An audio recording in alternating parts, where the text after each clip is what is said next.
কবর যত কঠিন, কিয়ামত তার চাইতে বেশি কঠিন।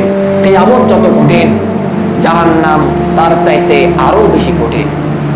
জাহান্নাম তার চাইতে আরো বেশি কঠিন। আল্লাহ সুবহানাহু ওয়া তাআলা কুরআনুল কারীমের মধ্যে বলছেন, ফাউম্মুহু হাওিয়া। হে নবী, আপনি কি জানেন হাওিয়া কি? ওমা আদরাকা মা হিয়া, ওমা আদরাকা মা হিয়া, আপনি কি জানেন এই জায়গাটা কি? তখন আল্লাহ বলছেন, নারুন হামিয়া, এইটা হচ্ছে এমন একটি জায়গা। নারুন হামিয়া, এটা এমন একটি জায়গা। নারুন হামিয়া, জ্বলন্ত আগুন এইখানে টকবক টকবক করে ঘুরতে থাকে। কাকে বলছে? আল্লাহ সুবহানাহু ওয়া তাআলা কুরআনুল কারীমের মধ্যে বলছেন, ফাউম্মু হাওিয়া। এ নবী, আপনি কি জানেন হাওিয়া কি? ওমা আদরাকা মা হিয়া, আপনি কি জানেন এই জাহান্নামকে কি দিয়ে তৈরি করা হয়েছে? নারুন হামিয়া, এইটা হচ্ছে জ্বলন্ত আগুন দিয়ে তৈরি করা হয়েছে।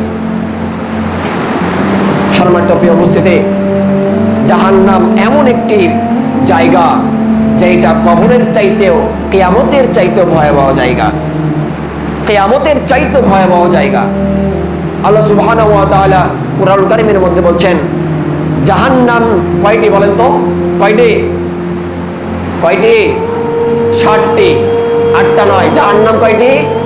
60টি। আর জান্নাত কয়টি? 8টি। তাহলে জাহান্নাম 60টির নাম আছে না নাই? আছে না নাই? আছে।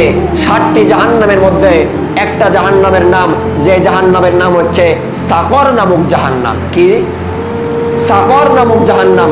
আল্লাহ সুবহানাহু ওয়া তাআলা কুরআনুল কারীমের মধ্যে বলছেন, এই সাকর নামক জাহান্নাম এমন একটি জাহান্নাম, এমন একটি জায়গা যেখানে মানুষ মৃত্যুবরণ করবে না, যেখানে মানুষ কোনোদিন মৃত্যুবরণ করবে না। ও পুড়তে থাকবে, পুড়তে পুড়তে পুড়তে পুড়তে জ্বলন্ত ছাই হয়ে যাবে, আবার তদারূপভাবে মানুষ রূপে তৈরি হয়ে যাবে, আবার পুড়বে, আবার তদারূপভাবে মানুষ রূপে তৈরি হয়ে যাবে। এইভাবে তাকে হাজার হাজার বছর পুড়তে থাকবে, পুড়তে থাকবে। এর নাম হচ্ছে সাকর নামক জাহান্নাম। আপনি মনে করবেন না যে আপনাকে পোড়ানো হলো, আপনাকে শাস্তি দেওয়া হলো আর আপনি মরে যাবেন।